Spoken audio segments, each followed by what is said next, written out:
We can get more on this now and speak to Chris Doyle, who's the director of the Council for Arab-British Understanding, and he is with us in the studio.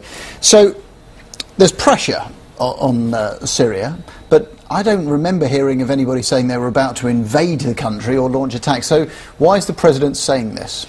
Because he knows that the vast majority of Syrians, actually what they really fear is exactly that, foreign military intervention. So this is part of a scare tactics, and it's what these regimes do so well. So he's saying to the West, ultimately, if you invade Syria, if you intervene in Syria, there'll be massive, massive consequences. But that is also going out to the people. That is a danger. And remember that there are people in the Syrian opposition, particularly externally, who have talked about this. And we've had a protest last Friday calling for no-fly zones, which is really military intervention. But also, notably, he's also saying to the inside in his interview that you've got a choice. You've got me or these Islamists. Now, who do you want? Do you really want these guys? And then he's saying to the opposition, the people fighting them, he said, you guys are terrorists. In other words, the coded language there is, this is how we deal with terrorists. We shoot you down.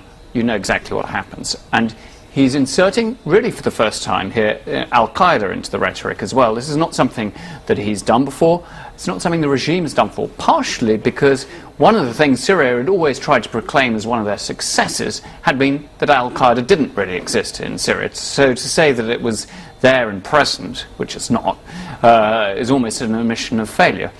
When you talk about the regime, how much of this is down to the president and how much of it is down to the people around him whispering in his ear? Well, it's quite difficult to know exactly this, but there's certainly an inner family council that includes his younger brother, Maher al-Assad, who a lot of people see as the hard man of the regime. There's also his sister, Bushra, his older sister, who's very key. And there's also all the heads of the various military intelligence agencies. These are the key people.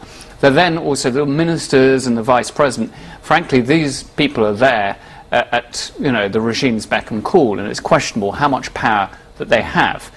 But it's really the security services that are keeping him in place. Why?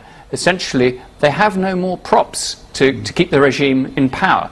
They've lost really the Ba'ath Party as a meaningful organisation, the Parliament as a meaningful organisation.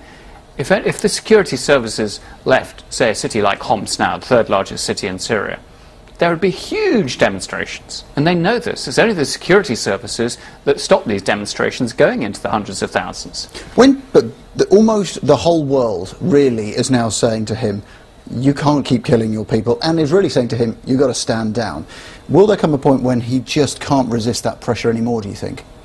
I doubt it. I think that it's going to be a long, long process, because he knows, and the people at the centre of the regime knows, that there's not going to be really any military intervention. They don't see this coming over the horizon for all sorts of reasons. A lot of states can't afford it economically. There's no political will to do it, or the military forces to do it, and that any attack in Syria certainly would endanger the region in terms of, because of its very rich sectarian and ethnic mix. It could suck in other countries. You've got the issue of Israel, its neighbours like Lebanon that's had a sectarian-based civil conflict.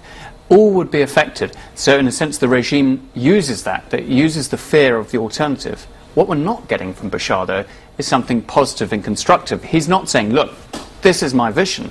This is what we can do. This is where I can take Syria. It's all about the fear. He talks about reform as if saying that he has offered reform as well. Most Syrians really haven't seen this. And he's been in power since 2000, and the reform is, well, limited at best if you're being kind. Chris Doyle, thank you very much indeed. Fascinating stuff. Much indeed. Well, a reality check also needed for the National Transitional Council. They need to start paying wages, they need to start getting infrastructure up and running, and therefore they need cash. So let's bring in now Chris Doyle from the Council for Arab-British Understanding. So how important, therefore, was it that the UN agreed to release the cash that's held in Britain to the NT?